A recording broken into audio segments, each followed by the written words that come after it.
ජාතික තරුණ සේවා සභාව සංවිධානය කළ 2011 කෙටි නාට්‍ය තරගාවලියේ අවසන් තරගය කොළඹදී ඊයේ පැවැත්වින. සිංහල සහ දෙමළ අංශයන්ගෙන් හොඳම නාට්‍ය සඳහා සම්මාන පිරිනැමින. සිංහල අංශයේ හොඳම නාට්‍ය ලෙස කේ.කේ. රණුක මදුෂාන්ගේ මට ඉඩ දෙන්න නාට්‍ය සම්මානයට පාත්‍ර විය. හොඳම නළුවා වූයේද රණුක මදුෂාන්ය.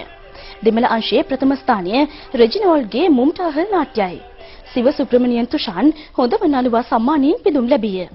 මධ්‍යසාර භාවිතයෙන් සතුටක් ලැබේද යන්න තර්කානුකූලව හා විද්‍යාත්මකව දැකීමට තරුණ තරුණියන් පෙළඹවීම තරගාවලියේ අරමුණයි.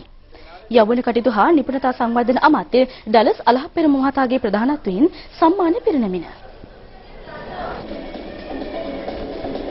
මේ මොහොතේදී ජයග්‍රහණය මට ඉඳ දෙන්න නාට්‍ය ජයග්‍රහණය සමතේ සම්මානය පිළිගන්නවා. සානේ දිනා ගන්නා හිමියද්ද මේ නාට්‍ය කණ්ඩායමට රුපියල් 30000ක් වටිනා මුදල්. තරුණයන්ට එක දවසක් හදන්න කලපු ආරම්භවල් කුළුවේ சேர்ந்த சுகீர்தாதான்